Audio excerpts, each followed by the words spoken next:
Hello बच्चों, कैसे हैं। तो आज के इस वीडियो में हम नेक्स्ट टॉपिक कर रहे हैं।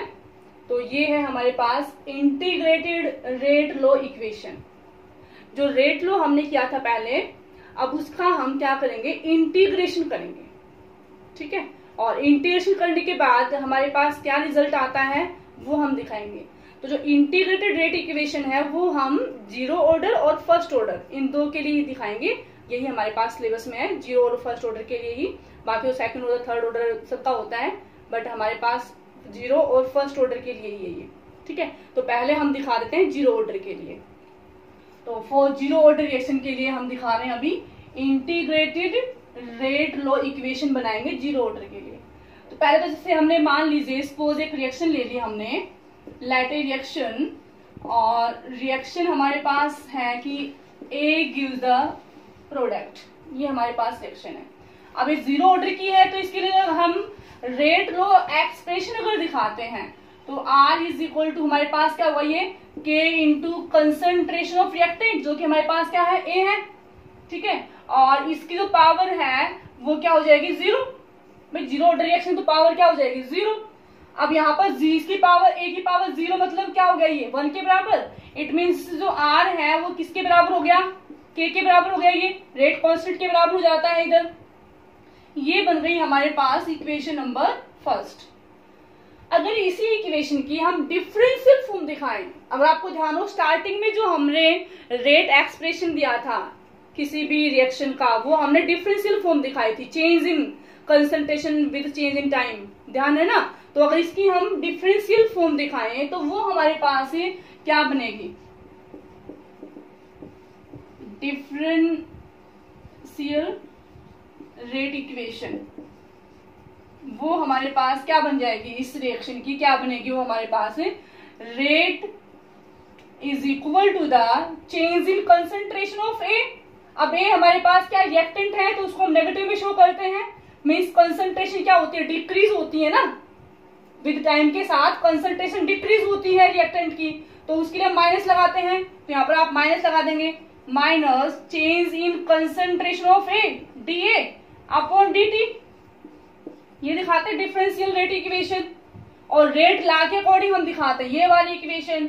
तो ये तो हमारे पास किसके अकॉर्डिंग है, रेट लॉ के अकॉर्डिंग ये हमने ये दिखा दी। और जो डिफरेंशियल रेट इक्वेशन है वो हमारे पास ये बन जाती है तो इसी इक्वेशन के ही दोनों, ये रेट जो फॉर्म है वो इसी इक्वेशन के लिए है। अब ये भी रेट है फर्स्ट इक्वेशन में और ये भी रेट है इसी रिएक्शन का, तो दोनों को इक्वेट कर दें by equating equation first and second from equation first and second. क्या रिजल्ट बनता है हमारे पास, क्या रिजल्ट निकलेगा, ये minus D A upon D T it is equal to the K. ये आ गया, दोनों रेट बराबर है। तो अब यहां से इसको ऐसे लिख सकते हैं हम, या फिर minus D A it is equal to D T को इधर ले जाए तो ये क्या हो जाएगा, के डी टी, ये हो जाएगा। अब इस इक्वेशन का हम करते हैं, क्या करेंगे, अब इसका हम इंटीग्रेशन करेंगे। अब इसका तो इसका जब इंटीग्रेशन करेंगे तो हमारे पास क्या आएगा, ये तो यहां तक हो गया सबको। पहले हमने क्या किया, रेट लॉ के अकॉर्डिंग इसका रेट दिखा दिया, जीरो ऑर्डर की है तो पावर हमने दिखा दी क्या इसकी, जीरो। एंड यहाँ पर जो रेट है वो के बराबर आ जाता है। अगर डिफरेंशियल फॉर्म दिखाएं इसकी तो क्या बनेगा, ये R is equal to minus D upon D T. तो ये कंसंट्रेशन रिएक्टेंट की क्या होती है, डिक्रीज होती है, तो माइनस दिखा दिया हमने विद टाइम के साथ। अब दोनों इक्वेशन को इक्वेट करते हैं तो हमारे पास ये रिजल्ट आ जाता है, minus D A is equal to the K D T. अब इसका हम करेंगे इंटीग्रेशन इस इक्वेशन का। ठीक है, अब इसका हम करते हैं integration.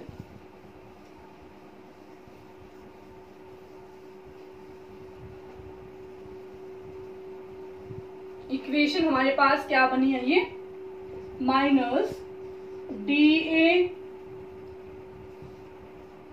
Minus D A upon नहीं, हमने उसको उधर भेज दिया है, it is equal to the K D T, ये वाली इक्वेशन आ गई हमारे पास दोनों इक्वेशन को इक्वेट करने के बाद।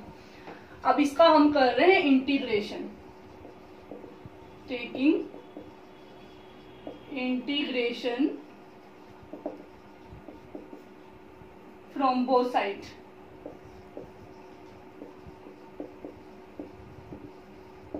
ठीक है, तो जब इसका आपने इंटीग्रेशन पढ़ा है, फिजिक्स में भी आपने पढ़ा है, मैथ्स में भी आते हैं इंटीग्रेशन, डिफरेंशिएशन, ये सब। तो जब इसका इंटीग्रेशन करते हैं हम, अब इसको ना माइनस को आप उधर भी तो भेज सकते हो ना, इस माइनस को हम इधर भी कर सकते हैं, माइनस के डी टी, ऐसे हो जाएगा ये।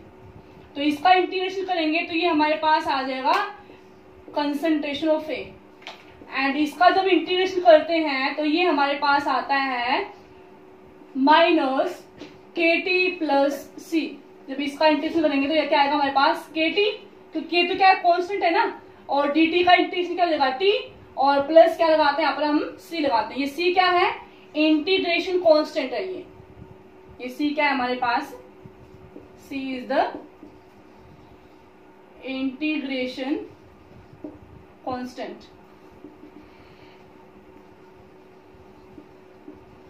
ये कांस्टेंट है ये। ठीक है, सी इज द इंटीग्रेशन कांस्टेंट। अब इसको देखो आगे क्या करते हैं अब हम, एट टी जीरो, अगर हम टाइम जीरो लेते हैं, इट मीन जब रिएक्शन हमारी स्टार्टिंग नहीं हुई है, हमने रिएक्शन की सिर्फ तैयारी की है कि हमने इतना रिएक्टेंट लिया, अब उसकी हम रिएक्शन करवाने जा रहे हैं, मतलब टी जीरो पे। ठीक है, अब टी जीरो पे जो कंसंट्रेशन है रिएक्टेंट की, वो क्या होगी, उसकी इनिशियल कंसंट्रेशन के बराबर। मीन्स यहाँ पर ए क्या है, ये कंसंट्रेशन ऑफ द रिएक्टेंट, कब है ये, एट टाइम टी के ऊपर, और टाइम अगर हमने जीरो लिया है तो जो कंसंट्रेशन रिएक्टेंट की है वो कितनी होगी, उसकी इनिशियल कंसंट्रेशन के बराबर। मीन्स मान लो शुरुआत में हमने जो है कोई भी रिएक्टेंट है वो 100 लिया, 100 ग्राम लिया, और 5-10 मिनट के बाद वो जाता है 90 ग्राम। ठीक है, 10 मिनट के बाद, टाइम क्या है 10 मिनट, तो 10 मिनट के बाद जो कंसंट्रेशन रिएक्टेंट की वो कितनी हो गई है, 90 हो गई है। तो ये चीज तो वहां पर ये शो हो रहा है, लेकिन शुरुआत में जब टाइम जितना था जीरो, तो उस टाइम कितना है, उतना 100 ही है ना। मीन्स यहाँ पर जो ए है, कंसंट्रेशन ऑफ रिएक्टेंट जो है, वो किसके बराबर हो जाएगा, इनिशियल कंसंट्रेशन के बराबर, जिसको हम यहाँ पर ए नोट से शो करेंगे। ए नोट क्या है यहाँ पर, ये initial concentration, A note is the initial concentration of reactant, ये है। ठीक है, अब इन वैल्यूज को हम अपनी इस इक्वेशन में पुट अप कर देंगे। सपोज ये हमारे पास है इक्वेशन नंबर 3, दो हमने पहले वो बना थे जिनको हमने इक्वेट करके ये रिजल्ट निकाला था। अब ये हमारे पास इक्वेशन नंबर 3 है, तो इसकी टी की और ए की जो वैल्यू है वो इक्वेशन नंबर 3 में हम पुट अप कर देंगे। तो ये ए जो है वो किसके बराबर हो जाएगा, ए नोट के बराबर। Putting the value of T, putting the value of T is equal to 0 and A is equal to A naught in equation number 3 में। ठीक है, तो ये क्या बन गया हमारे पास, ये हमारे पास बन जाएगा, अब यहां पे आ जाएगा A naught, A naught is equal to the minus K T कितना है 0 प्लस क्या हो गया C, अब मल्टीप्लाई 0 मतलब ये क्या होगा 0, मीन्स ए नोट जो है उसकी वैल्यू हमारे पास क्या आ गई है सी, या फिर मतलब जो सी है वो किसके बराबर आ गया, ए नोट के बराबर। अब यहाँ पर जो ये सी है, इस सी की जगह पे हम ये ए नोट वाली वैल्यू पुट अप कर देंगे। अब इस वैल्यू ऑफ सी जो है उसको हम 3rd इक्वेशन में पुट अप कर देंगे, putting the value of C in equation number 3, इसमें हम पुट अप कर देंगे। तो ये इक्वेशन हमारे पास क्या बन जाती है फिर, concentration of A it is equal to minus K T plus C, C की वैल्यू कितनी है ए नोट के बराबर, तो ये हो गया हमारे पास ए नोट। ठीक है, अब अगर इसको के टी को हम इधर ले आए और इसको इधर भेज दें, ठीक है, तो ये हमारे पास क्या हो जाएगा फिर कि K T it is equal to the A naught minus A, ये हो गया। तो ये वाली इक्वेशन बन गई हमारे पास, ये आ गया रिजल्ट इसका इंटीग्रेशन करने के बाद। अब यहाँ से अगर आपको k निकालना है तो k निकाल सकते हैं, t निकालना हो तो t निकाल सकते हैं। Means k it is equal to फिर क्या हो जाएगा ये 1/t a0 माइनस a, ये आ गया हमारे पास। यहाँ से अगर t निकालनी हो तो t को इधर कर देंगे, k को इधर ले आएंगे। तो यहाँ से आप रेट कांस्टेंट निकाल सकते हैं, टाइम निकाल सकते हैं, और a0 या फिर a पूछा हुआ तो वो भी आप निकाल सकते हैं। तो ये हमारे पास आ जाती है जीरो ऑर्डर के लिए इंटीग्रेटेड रेट इक्वेशन आ जाती है ये, ठीक है। अब इसी को ही अगर हम ग्राफिकली दिखाएं, ग्राफिकली, तो ग्राफ के बेस पे कैसे दिखाएंगे हम, यहां तक क्लियर हो गया ना ये रिजल्ट। अब इसको हम ग्राफिकली अगर शो करते हैं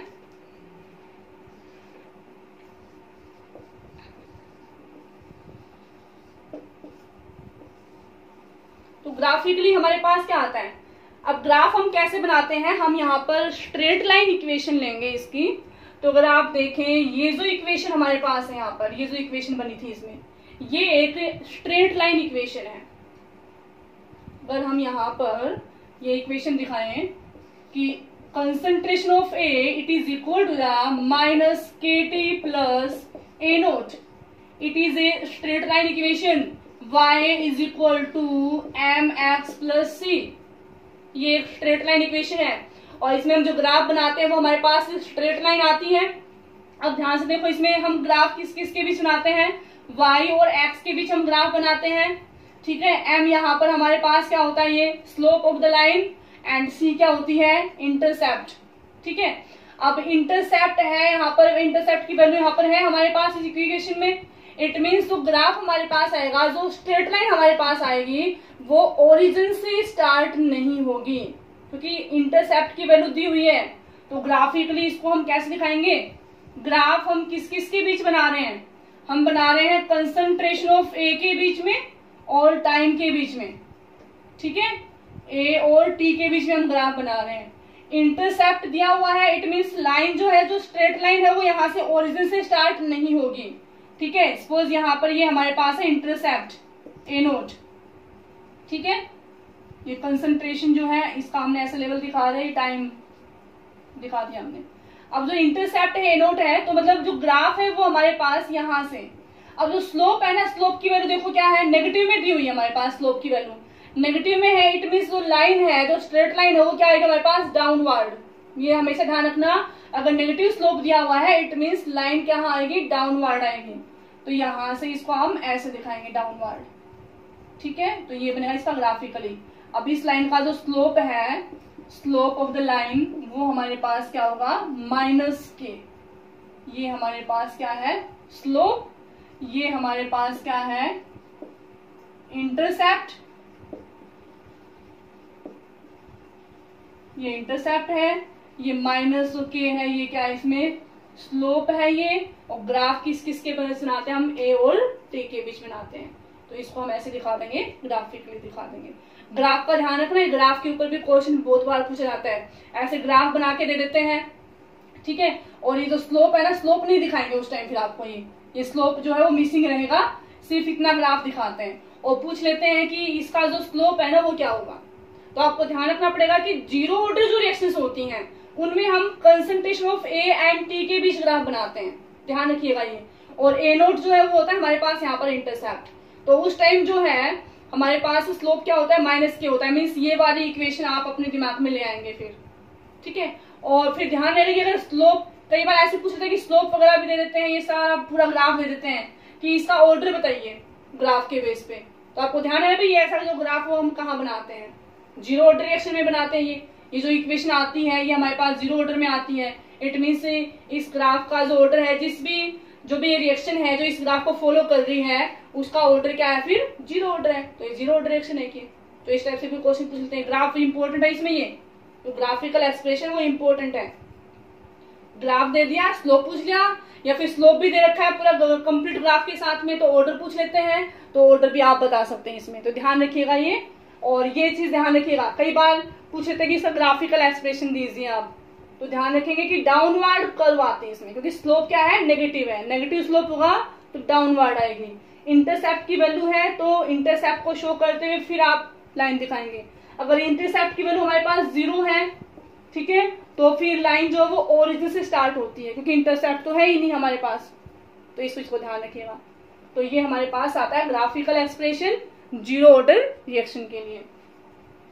अब इन जीरो ऑर्डर रिएक्शंस का हम निकालेंगे half time, half life period या हाफ टाइम।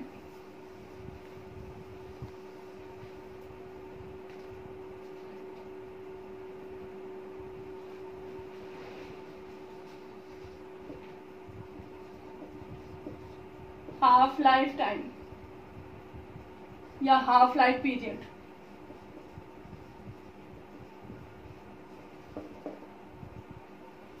ठीक है, अब जीरो ऑर्डर रिएक्शंस जो हैं उनके लिए हमारे पास रिजल्ट क्या आया था इंटीग्रेशन करने के बाद, ये हमारे पास आया था कि KT it is equal to the A0 minus A। ये हमारे पास थी इक्वेशन जीरो ऑर्डर के लिए, फॉर जीरो ऑर्डर रिएक्शन, इनके लिए हम ये दिखाते हैं। अब यहां पर हमें क्या निकालना है, टाइम। हाफ लाइफ टाइम होता क्या है वैसे, हाफ लाइफ टाइम क्या होता है कि हाफ टाइम में, आधे टाइम में रिएक्टेंट जो है कितना डिकम्पोज हो रहे हैं, ठीक है, वो क्या उसका half life time. Half time में कितना रिएक्टेंट डिकम्पोज हो चुका है, डिकम्पोज होकर के प्रोडक्ट में कन्वर्ट हो चुका है, वो क्या कहता है उसका हाफ लाइफ टाइम या हाफ लाइफ पीरियड। तो भाई आधे टाइम में तो आधा रिएक्टेंट डिकम्पोज होगा ना। इनिशियल सपोज हमने अमाउंट ली हुई इसकी 100 ग्राम ली हुई है, और सपोज वो रिएक्शन जो है वो 10 मिनट में कंप्लीट हो जाती है, ठीक है। 10 मिनट के अंदर एक रिएक्शन है और उसकी जो इनिशियल जो कंसंट्रेशन है किसी रिएक्शन की, सपोज हमने मान रखी है 100 ग्राम, और टोटल वो रिएक्शन 10 मिनट के अंदर पूरी हो जाती है। तो हाफ टाइम मतलब 5 मिनट, भाई 10 मिनट में पूरा का पूरा 100 का 100 डिकम्पोज होकर के और ये प्रोडक्ट में कन्वर्ट हो गया है, ठीक है, 10 मिनट के अंदर। तो 5 मिनट में कितना होगा, 50 जो ग्राम वो डिकम्पोज हो जाएगा। लेफ्ट कितना बचेगा, 50 ग्राम बचेगा हमारे पास टी हाफ के ऊपर। तो वही चीज हमें अब दिखानी है कि हाफ टाइम क्या होता है, वो टाइम जिसके ऊपर कोई भी जो रिएक्टिंग पार्टिकल्स हैं वो अपने आप को हाफ डिकम्पोज कर लेते हैं, आधे डिकम्पोज हो जाते हैं एंड हाफ रिमेनिंग रहते हैं वो। तो उस टाइम को हम क्या बोलते हैं, हाफ लाइफ टाइम बोलते हैं उसको हम। तो ये हाफ लाइफ टाइम निकालेंगे हम जीरो ऑर्डर रिएक्शन के लिए। तो कैसे दिखाओगे, अब टाइम निकालना है ना, तो T इज इक्वल टू क्या हो जाएगा हमारे पास 1/K कंसंट्रेशन ऑफ A0 और A, ये हो गया। अब यहां पर T भी कौन सा निकालना है हमें, हाफ, आधा निकालना है। तो जो T हाफ है, T हाफ क्या हो जाएगा, T half is equal to the 1/K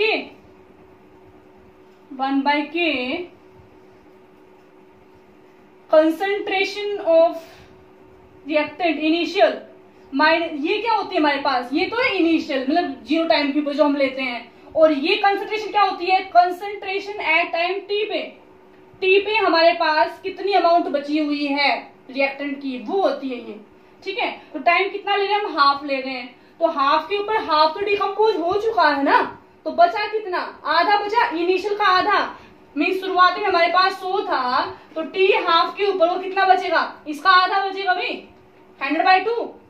तो इनिशियल हमारे पास यहाँ पर क्या है A0, तो इनिशियल का यहाँ पर क्या बचेगा, ये हाफ। तो जो A की जो वैल्यू है वो यहाँ पर हमारे पास क्या आ जाएगी, A0/2, ये हो जाएगा। अब यहाँ से इसको आप सोल्व करेंगे तो ये 2A हो जाएगा, 2A0, और 2A0 में से एक A0 चला जाएगा, तो ये एक A बचेगा ये हमारे पास। तो ये T हाफ जो है वो क्या हो जाएगा 1/K A0/2, या फिर इसको आप ऐसे रिप्रेजेंट करें कि T half it is equal to the A0/2K, ये हो गया T हाफ जीरो ऑर्डर के लिए। It means T half is directly proportional to the initial concentration. जो टी हाफ है वो इनिशियल कंसंट्रेशन पे डिपेंड करता है, रिएक्टेंट की इनिशियल कंसंट्रेशन पे। ठीक, अब इसका भी अगर हम ग्राफिकली दिखाएं, इसको भी अगर इसको हम दिखाते हैं, ग्राफिकली शो करते हैं,